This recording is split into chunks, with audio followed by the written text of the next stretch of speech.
مسیح کے پرفضل اور جلالی نام میں آپ سب کی سلامتی ہو۔ خداوند آپ سب کو بڑی برکت دیں۔ اور blood of Jesus T V پر آپ دیکھ رہے ہیں پروگرام لوگ سوال پوچھتے ہیں۔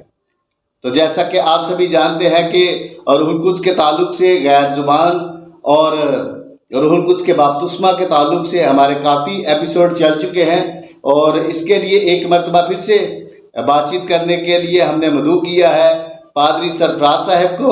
جی پادری صاحب، ہم آپ کو پروگرام لوگ سوال پوچھتے ہیں ہمیں ویلکم اور خوش آمدید کہتے ہیں۔ جی آپ کی سلامتی۔ اور بھائی صاحب، بہت اچھا لگتا ہے جب بار بار آپ کو ہم مدعو کرتے ہیں اس ٹاپک کے لیے، کیونکہ کافی لوگوں نے اس پر سوالات مزید بھیجے ہیں کہ آپ اس کو تھوڑا سا کلیئر کریں اور اس کو واضح کریں۔ اس کے لیے دوبارہ سے آپ کو مدعو کیا ہے تاکہ اس پر ڈیپلی ہم بات چیت کر سکیں۔ جی تو سب سے پہلا سوال یہ ہے جی کہ بیگانہ زبان جو ہے، جس کو غیر زبان بھی کہتے ہیں، یہ ہمیں سمجھ کیوں نہیں آتی؟ مسیح میں آپ سب کی سلامتی چاہتا ہوں، اور مجھے خوشی ہے کہ لوگ سوال کرتے ہیں اور ہم جواب دینے کے لیے یہاں پر موجود ہیں۔ تو بات یہ ہے کہ بیگانہ زبان جو ہے وہ واقعی سمجھ میں نہیں آتی، کیونکہ کلام میں بھی ہے، کیونکہ یہ جب ہم رشتہ جوڑتے ہیں خدا کے ساتھ، تو یہ خدا کے ساتھ باتیں کرنا ہے۔ واقعی اس کو جو ہے عام انسان اس کو سمجھ نہیں سکتے، کیونکہ یہ خدا کی اور ہماری آپس میں، جیسے وہ کہتے ہیں نا کہ وہ میں نے لاسٹ ایپیسوڈ میں بھی بات کی تھی کہ ہماری مدر ٹنگ جو ہے، کیونکہ وہ روحانی ہے، ہم بھی تو وہاں سے بھائی ہی ہیں۔ صاحب، یہاں پر بڑی خوبصورت بات کہ یہ خدا کے روح کی بات ہوتی ہے، اور روح کا روح کے ساتھ رابطہ ہوتا ہے، وہ بات چیت ہوتی ہے۔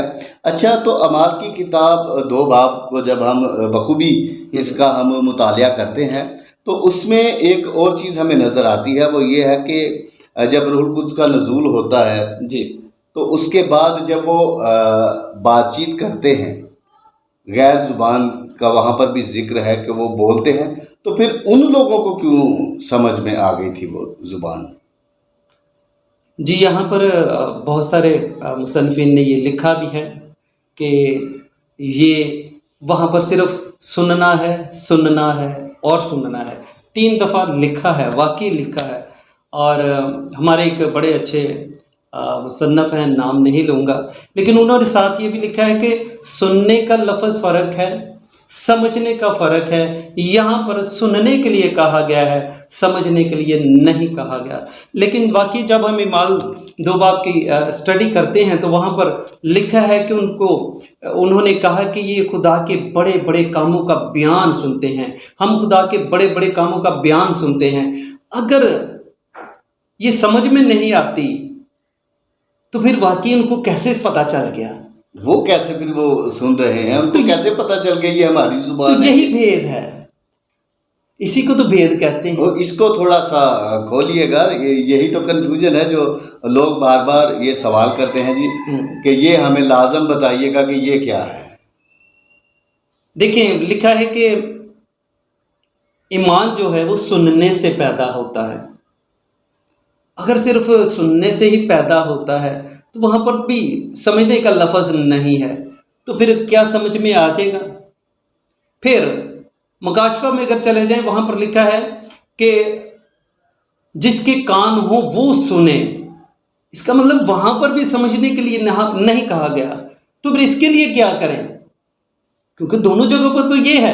اچھا بھائی صاحب، اگر سمجھنے کے لیے کہیں پر کہا ہی نہیں گیا، لیکن مسیح خداوند تو اپنی زبان مبارکہ سے خود فرماتے ہیں، آپ متی کی انجیل 15 باب اور اس کی 10ویں آیت میں لکھا ہے، سنو بھی اور سمجھو بھی۔ جی، کیونکہ سمجھنے کے لیے پہلے سننا ضروری ہے، کیونکہ جب تک آپ سنیں گے نہیں تو سمجھ نہیں آئے گا۔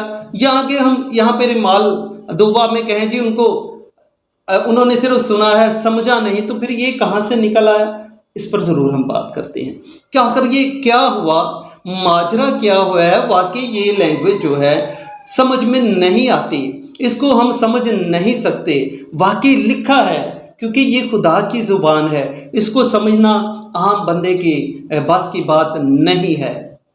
لیکن لوگوں نے سنا ہے اور انہوں نے کہا ہے کہ یہ خدا کے بڑے بڑے کاموں کا بیان ہے. تو یہاں پر بڑا ہی مزیدار ایک بھید کھلتا ہے.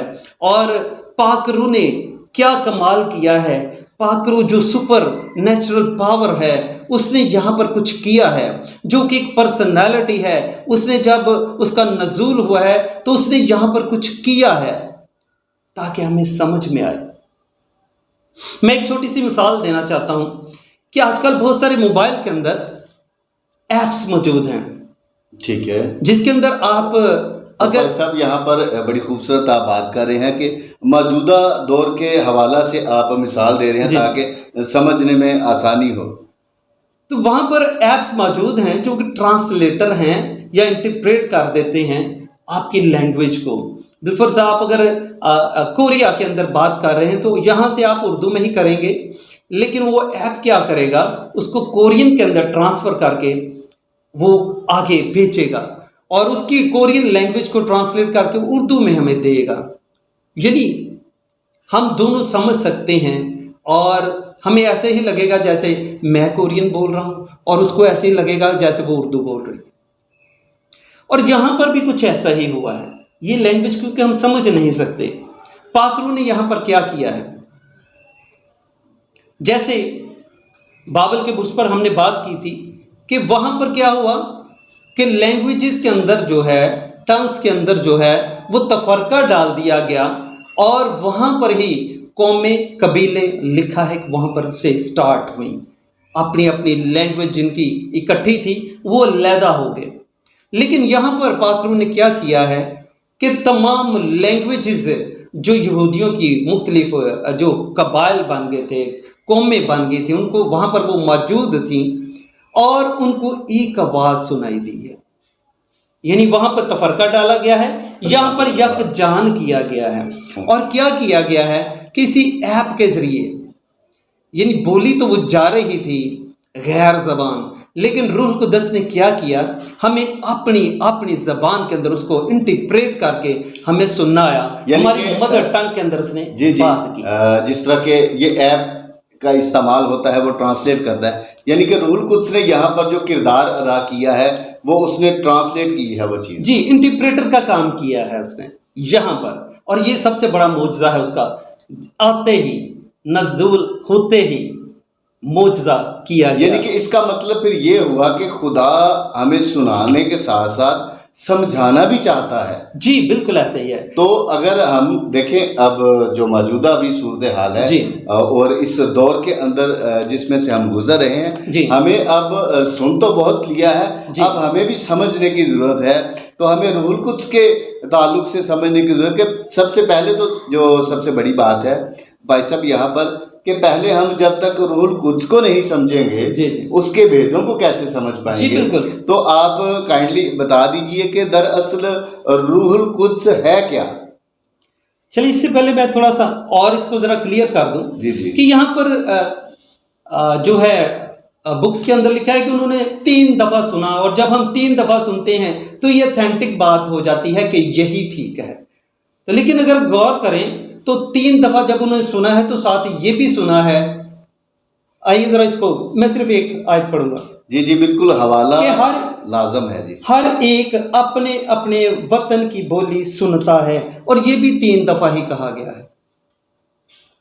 یعنی سپر نیچرل پاور نے کیا کیا ہے، اس کو ٹرانسلیٹ کیا ہے، انٹرپریٹ کیا ہے تاکہ ہم خداوند کی آواز کو، خداوند کے منصوبے کو، نبوتی کلام کو ہم سن سکیں اور سمجھ سکیں اور اپنی زندگی کے اندر اس کو عمل پیرا کر سکیں، اور یہ جانے کہ ہاں اب روح القدس نازل ہو گیا ہے. جی تو بھائی صاحب یہاں پر جو بات چل رہی تھی روح القدس کے تعلق سے کہ روح القدس دراصل ہے کیا، کیونکہ بہت سی کنفیوژن ہے، لوگوں کو یہی پتہ نہیں کہ روح القدس ہے کیا، ان کی حقیقت کیا ہے. تو وہ کائنڈلی تھوڑی سی رہنمائی کر دیجئے گا.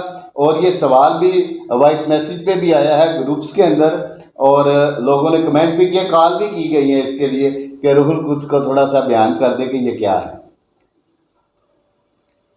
اب جہاں تک روح القدس کی بات ہے تو روح القدس جو ہے وہ تیسرا قنوم ہے، خدا باپ، بیٹا اور روح القدس، اور یہ خدا اور بیٹے سے یعنی خداوند سے، باپ سے اور بیٹے سے، یسوع سے اور خدا سے صادر ہے۔ اور یہ اسی لیے یسوع مسیح نے جب عید سعود آئی تو وہ سعود فرما گئے تو انہوں نے کہا کہ میں دوسرا مددگار تمہیں بھیجوں گا۔ سب سے پہلے تو یہ ہے کہ روح القدس جو ہے وہ قنوم کا تیسرا حصہ ہے، جیسے خدا باپ، بیٹا اور روح القدس، اور کسی بھی مسیحی کا ایمان جو ہے وہ انہی پر ہے۔ اور اگر کوئی کہتا ہے کہ میرا یہ فیتھ ہے، میرا یہ فیتھ ہے، بھائی آپ کا کوئی فیتھ نہیں۔ فیتھ کسی بھی مسیحی کا وہ یہ ہے کہ وہ خدا باپ، بیٹے اور روح القدس پر ایمان رکھتا ہے۔ اچھا بھائی صاحب، یہاں پر ایک بڑی خوبصورت بات ہے کہ اکثر جب پاسبانوں سے، خدا کے خادموں سے، پاسٹرز سے جب پوچھا جاتا ہے کہ جی آپ کا فیتھ کون سا ہے تو وہ اپنی ڈینومینیشن کا نام لے لیتے ہیں۔ تو ذرا یہ فیتھ بھی بیان کر دیجئے کہ فیتھ ہے کیا چیز، یہ ڈینومینیشن نہیں ہے تو یہ کیا ہے، یہ ذرا بتا دیجئے گا۔ اب بات یہ ہے کہ اکثر جو ہے، میں چلے نام نہیں لیتا، لیکن اکثر کو پوچھا جائے تو وہ کہتے ہیں جی آپ کا فیتھ کیا ہے؟ جی میرا فیتھ فلاں ہے، یہ ہے، وہ ہے۔ بات یہ ہے کہ میں نے جیسے پہلے بتایا، کسی بھی مسیحی کا فیتھ جو ہے وہ خدا باپ، بیٹا اور روح القدس ہے، اور جو اپنا فیتھ کچھ اور بتاتے ہیں وہ کائنڈلی اپنے فیتھ کو ہی صحیح کر لیں، کیونکہ یہ فیتھ نہیں ہے، فیتھ ہمارا یہ ہے، ٹھیک ہے۔ یہ آرگنائزیشنز ہیں، ڈینومینیشنز ہیں، جن آرگنائزیشنز کے اندر ہم کام کرتے ہیں، جن کے متحد ہم کام کرتے ہیں، یہ وہ ہیں، وہ فیتھ نہیں ہیں بلکہ وہ آرگنائزیشنز ہیں۔ تو جہاں تک روح القدس کی بات ہے، روح القدس تیسرا قنوم ہے، اور اچھا یعنی کہ یہ ہمارے ایمان کا ایک حصہ ہے، ایمان کا حصہ ہے، ایمان کا حصہ ہے۔ اور آج جو دور ہے وہ روح القدس کا ہے، اور خدا یسوع مسیح نے جب صعود فرمایا تو انہوں نے کہا کہ میں ٹھہرے رہو، میں دوسرا مددگار تمہارے لیے بھیجوں گا، یعنی روح القدس، روح حق، یعنی اس کے لیے مختلف نام دیے گئے ہیں، لیکن بات یہ ہے کہ یہ ہمیں لکھا ہے کہ مسیح کی ہی باتوں کو ہمیں یاد دلائے گا۔ اس دور کے اندر کیا کیا ہوا تھا وہ ہمیں یاد دلائے گا، اور آنے والی باتوں کے متعلق بھی ہمیں بتائے گا کہ آئندہ کیا ہوگا۔ تو اس کا مطلب ہے پھر اس وقت جو پریزنٹس ہیں، یعنی کہ جو حضوری ہے، تو وہ تو پھر روح القدس کی نظر آتی ہے۔ جی بالکل، آج جو آفیشیلی دور ہے وہ روح القدس کا ہے، اسی لیے جو کم سے کم میں جو کہتا ہوں کہ آج روح القدس کا بپتسمہ لینے کی ضرورت ہے، اور یہ بہت ہی ضروری ہے تاکہ ہم اس میں لگ جائیں۔ جی تو بھائی صاحب، یہاں پر ایک بڑا خوبصورت سوال کیا ہے ایک بھائی نے، اور اس نے کہا تھا کہ اس کا لازم آپ ہمیں اس ویڈیو میں جواب دیجئے گا۔ تو سوال یہ ہے کہ داؤد بادشاہ کے تعلق سے، کہ داؤد بادشاہ کے بارے میں یہ کہا جاتا ہے کہ جب ہم پہلے تواریخ میں دیکھتے ہیں اس کا 21واں باب اور اس کی پہلی آیت مبارکہ، کہ وہاں پر شیطان اس کو اکساتا ہے، ٹھیک ہے، ابھارتا ہے، لیکن جب دوسرا سموئیل جس کا 24واں باب اور اس کی پہلی آیت مبارکہ ہے، وہاں پر خدا کے بارے میں لکھا ہے۔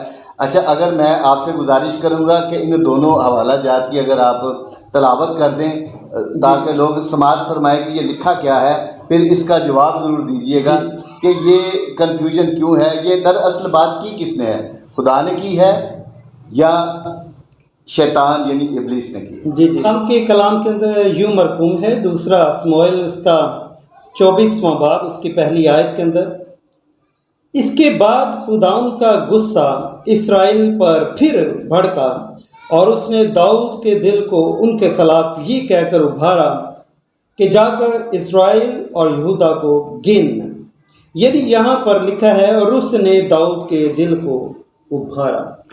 اور جب ہم پہلی تواریخ اس کے 21ویں باب کے اندر اس کی پہلی آیت کو دیکھتے ہیں، وہاں پر ہے اور شیطان نے اسرائیل کے خلاف اٹھ کر داؤد کو ابھارا کہ اسرائیل کا شمار۔ اچھا بھائی صاحب، سوال یہ ہے کہ اب یہ بتائیں شیطان نے ابھارا یا خدا نے ابھارا ہے؟ اب اس بات کو تھوڑا سا کلیئر کر دیجئے گا.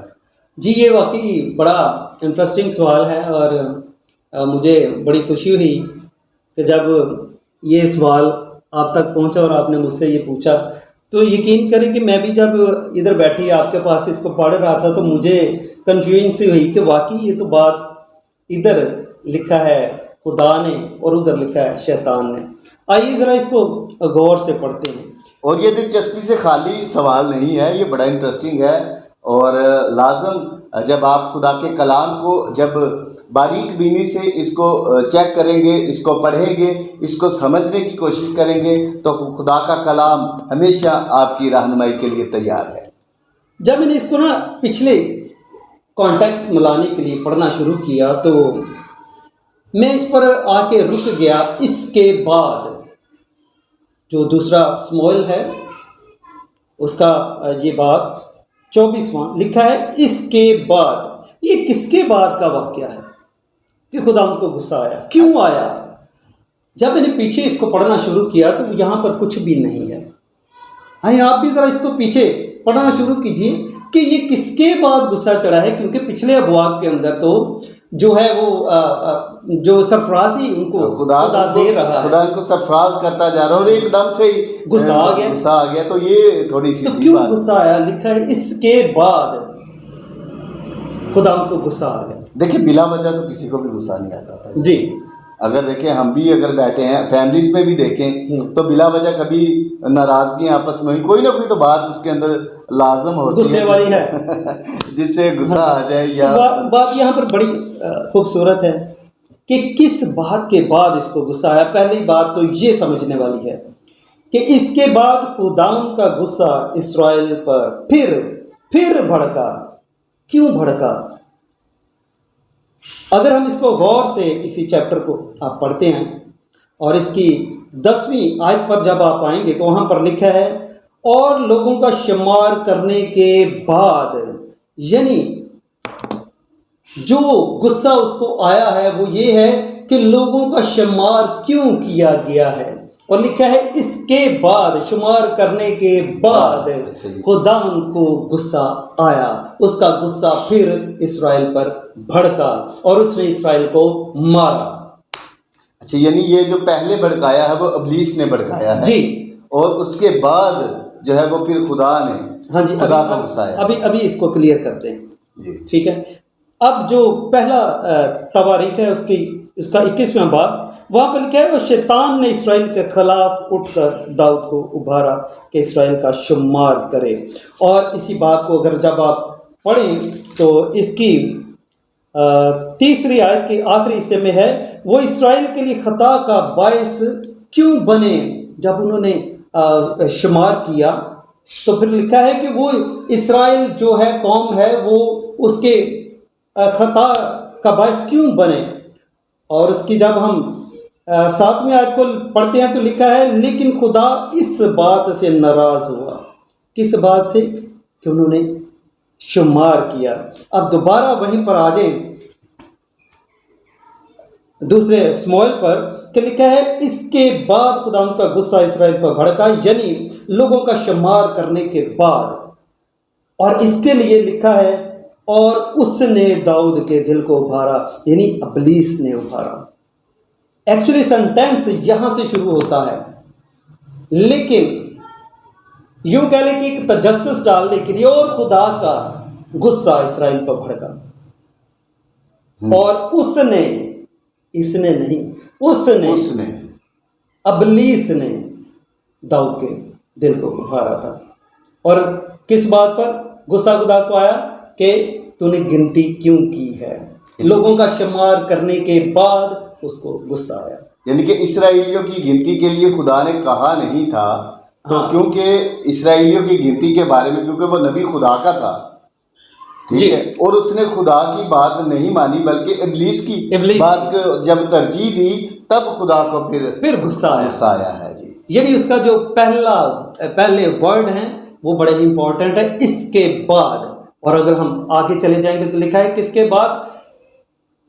شمار کرنے کے بعد. اس کو آپ غور کیجئے گا. یہ بڑا خوبصورت جواب اور یہیں پر ہمارے پروگرام کا وقت ہوا جاتا ہے. تو اسی طرح کی انفارمیشن سے بھری ہوئی ویڈیو دیکھنے کے لیے بلڈ آف جیزس ٹی وی کو لائک کریں، شیئر کریں، سبسکرائب کریں، اس پر کمنٹ ضرور کیا کریں. خداوند آپ سب کو بڑی برکت دے. God bless all of you. God bless Pakistan.